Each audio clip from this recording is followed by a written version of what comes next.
All right, so let's keep talking about these limits here, type 3. And you know what? Sometimes if we have the graph, we can understand things maybe a little bit better. Often the function's too complicated to know what the graph is, but 1 over x, you should kind of know what the graph of 1 over x looks like. The graph of 1 over x, it looks like this, right? Sorry for my messy lines here. Let me try that again.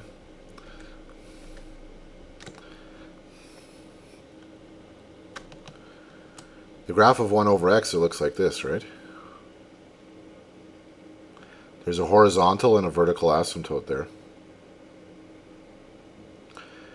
And so let's look at this. Let's try to understand this limit by the graph. So if I take numbers that are close to 0 but to the right of 0, what's going on? Well, those kind of numbers are right here, right?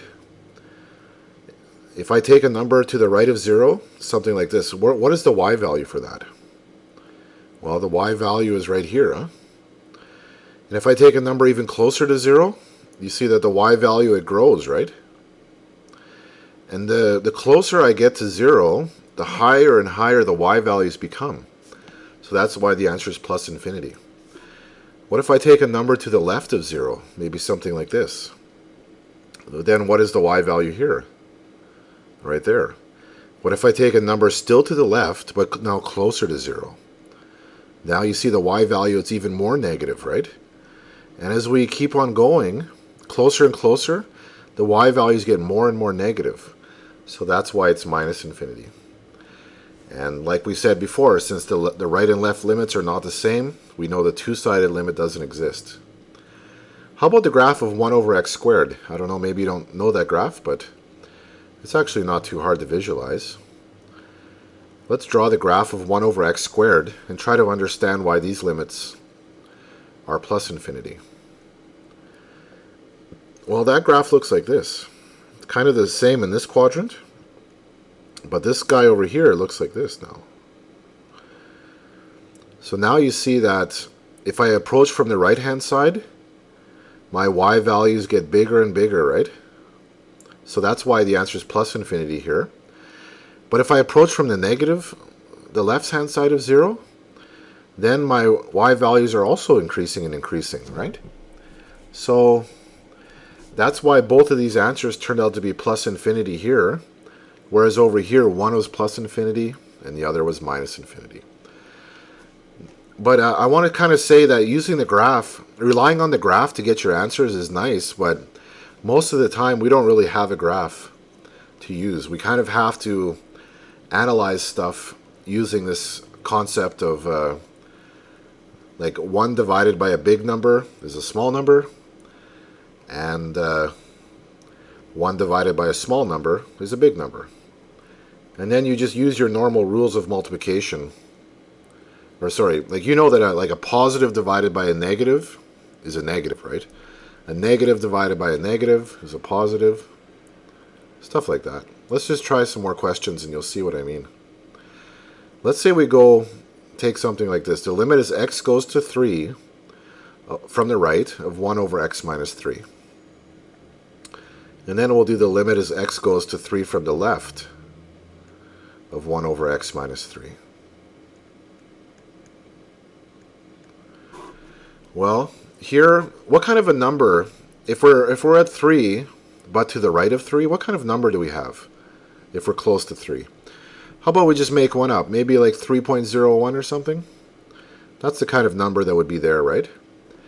If I were to put that in, well, sorry, maybe I should mention that these kind of limits are of type 3, right? Not 0 over 0. The top is not 0, the bottom is 0 when I put 3 in. So we know we're dealing with this kind. I should have mentioned that at the beginning, sorry. Now, if we take a number to the right of 3, but close to 3, like 3.01 maybe, what is 3.01 minus 3? It's 0.01. So do you see that this is a small positive number on the bottom? This thing here, this is a small positive number. And like we talked about, 1 divided by a small positive number gives me a big positive number. So the biggest positive number is plus infinity, right? So that's our answer there. Now if we take this one, this is of type not 0 over 0. So we know we have to use the techniques that we're learning right now. If we take a number to the left of 3, maybe like 2.99 or something. What is 2.99 minus 3? It's like negative 0.01. But the important thing to understand is that this is going to be a small negative number now. And 1 divided by a small negative number, well, that's a big negative number. So in the end, the answer is going to be minus infinity. I hope that's starting to become a little bit clear now. And if I were to ask you the two-sided limit there, 1 over x minus 3. So you know what? If you're given a two-sided limit, and it turns out to be the form not 0 over 0, then you probably want to break it up and analyze it, the left and right limits separately, and get your answers for those limits separately, because once you have these answers, you're going to be able to answer this question, right? What is this answer? Well, notice that the right limit and the left limit, they're different quantities, right? So therefore this thing is not defined, or doesn't exist, whatever you want to say. Good. Now, I've kind of been always saying 1 divided by a small number is a big number, stuff like that.